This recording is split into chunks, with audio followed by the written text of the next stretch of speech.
আজকে তোমাদের সাথে কতগুলো কথা শেয়ার করব। সেটা গল্প বলো, সেটা যেটা মানে যে যেটা ভাবে নিতে পারো। কিন্তু আমি তোমাদের যে কথাগুলো শেয়ার করব যেটা কিন্তু এখন আমি করি। আগে আমি কখনো এই জিনিসগুলো করতাম না। আমি মানুষের আগে অনেক গল্প করতে পছন্দ করতাম। সবাইকে ফোন দিয়ে বিরক্ত করতাম। সবার সব খোঁজ খবর রাখতাম। কিন্তু এখন আমি এরকম হয়ে গেছি যে একটা সময় দেখলাম যে আমি তো সবার ফোন দিয়ে খবর নিতাম। সবাইকে খুব ভালো মানে সবাইকে খুব আনন্দ দেওয়ার চেষ্টা করতাম। কিন্তু একটা সময় ভেবে দেখলাম যে আসলে আমি যে তাদেরকে মিস করি, আমি যে তাদেরকে জিনিসগুলো করি, আমার বেলায় কি তারা করে? আসলে আমি যেটা রং ছিলাম যে আমাকে আসলে তো কেউ করে না, সবাই তো দেখা যায় আমার আশা করে, কিন্তু আমি কার আশা করব? আমি তো এটাই বুঝি না। তো একটা সময় যখন নাকি যে দেখি যে না সময় আমি এরকম, আমার তো মনটা খারাপ থাকতে পারে, আমারও তো ইচ্ছে করে যে আমাকে কেউ একটু ফোন দিক, আমাকে কেউ একটু খবর নিক, আমাকে কেউ একটু জিজ্ঞেস করুক, আমাকে কেউ আমাকে এটা গিফট করুক, আমি কেন সবাইকে করতে যাব? তো এরকম একটা পর্যায়ে দেখতে দেখতে আমি না একদম দেওয়ালে যেমন পিঠ থেকে গেছে। তখন থেকে ভাবলাম যে না আসলে এইভাবে তো চলা যাবে না। আমরা তো যেভাবে আগে দেখেছি যে মানুষ এইভাবে চললে হয়তো বা সবাই ভালো বলে, এই ভালো কিন্তু ভালো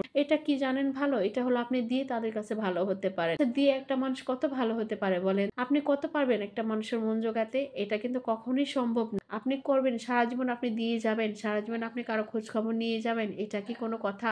আপনার কি ইচ্ছে হয়? আপনারও তো ইচ্ছে হয় যে আমি আমাকে আমার খোঁজ খবর কেউ নেক, আমাকে কেউ দেখ, এরকম গিফট আমাকে কেউ একটু গিফট করুক। হ্যাঁ, এই জিনিসগুলো যখন থেকে নাকি আমি উপলব্ধি করা শিখি তখন থেকে মনে হয় আমি আরো একটু ভালো হয়েছি। আগে এই জিনিসগুলো খুবই নার্ভাস ফিল করতাম, খুবই কষ্ট লাগতো যে সবাইকে খোঁজ খবর নিতাম, আমার খোঁজ খবরটা কেউ নেয় না। এই জিনিসগুলো যখন আমার ভিতর থেকে এসেছে সেদিন থেকে আমি আরো নিজেকে ভালো রাখতে চাই। দেখা যায় আমি কথা বলতে অনেক পছন্দ করি। আজকে আমি তাকে ফোন দিলাম, তাকে আমি পেলাম না। তখন সে দেখা যায় আমার মনটা খুব খারাপ হয়ে গেল, আমি কথাই বলতে পারলাম না। তো এই জিনিসগুলো যখন আপনার হয়ে যাবে না তখন আপনার কাছে খুব খারাপ লাগবে। তার চেয়ে ভালো কি জানেন? নিজেকে নিজে গুটিয়ে নেওয়া। আপনি আপনার নিজের সাথে কথা বলেন, আপনি একটা কাজে জড়িয়ে যান, ফ্যামিলিতে আপনি সময় দেন। আর যেই সময়গুলো আপনার ফ্যামিলিতে দিবেন সেইখান থেকে মনে করবেন যে আপনি সময়গুলো আপনি আর কোথাও পাবেন না। আর যাদেরকে আপনি সময় দিচ্ছেন বাহিরে, বন্ধু বান্ধব আত্মীয় স্বজন, আসলে তারা কিন্তু সত্যি আপনাকে এই জিনিসটা ফিল করবে না, তারা আপনাকে স্বার্থের জন্য ব্যবহার করে। তো এরকম জিনিসগুলো আমার সাথে হয়েছে, যেটা কিনা এখন আমি উপলব্ধি করতে পারি, আমি বুঝতে পারি। তার জন্য এখন নিজের চরকায় তেল দেয়। মানুষ বলে না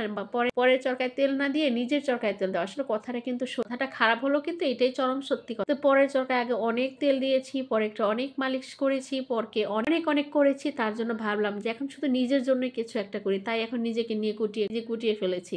এখন মনে হয় যে আমি আগের থেকে অনেকটা ভালো আছি, সব দিক দিয়ে ভালো আছি। তো এরকম আমার মতো কে কে আছেন বলেন তো? যে নিজের খেয়ে পরের গুণ গাওয়া, নিজের খেয়ে পরের কথা বলা, আসলে এই জিনিসগুলো আমি একসময় অনেক এখন আর এগুলো ভাই করি না। এখন নিজেকে নিয়ে নিজে ব্যস্ত থাকি। সারাদিন কি করি টুকিটাকি সবই আমি আপনাদের সাথে শেয়ার করি। হয়তো বা টুকিটাকি আমার রান্নার বিষয়, আমি মেকআপের কাজ করি, এখানে মেকআপটা আপনাদের সাথে শেয়ার করি। কিছু টুকিটাকি কিছু ব্লগ আছে সেটাও শেয়ার করি। আমার কাছে খুব ভালো লাগে আমি আপনাদের সাথে শেয়ার করি। কিন্তু হ্যাঁ, যাদেরকে বেশি অনেক আপন ভেবে করেছিলাম তাদের কাছে আর করি না, কারণ তারা তোমাকে মূল্যই দেয় না। কেন মূল্য দিবে? তারা তো শুধু চায় তাদেরকে যেন আমি মূল্য দিই। এটা কি ঠিক? আসলে কিন্তু এটা ঠিক না। এক হাতে কখনো কোনো কিছু হয় না। আপনি বলে না, তুই দিলে হাম বালা, হাম দিলে তুই ফুস, এরকম একটা কথা আমার একটা দাদা বলেছে। তখন বুঝতে পারিনি আসলে এটা কেন বললো দাদা, এই কথাটা কি আসলে রাইট বলেছে? তুম দিলে হাম বালা, হাম চাইলে তুম ফুস, মানে কথাটা অর্থ পরে বুঝলাম যে আমি দিলে তুমি ভালো, আমি যখন চাই তখন তুমি আস্তে করে চলে যাও। কি ঠিক? তখন বুঝতে পারলাম দাদা সেই কথাটা আজকে আমার ঠিকই প্রমাণ লেগেছে, ঠিকই প্রমাণ পেয়ে। আর কেমন লাগলো আমার এই সেই ছোট ছোট কিছু মুহূর্ত, ছোট ছোট কিছু কথা আপনাদের সাথে শেয়ার করলাম, হয়তো বা শর্ট ফর্মে শেয়ার করলাম। যদি ভালো লাগে অবশ্যই একটা লাইক, একটা ফলো, শেয়ার দিয়ে পাশে থাকবেন। আল্লাহ হাফেজ।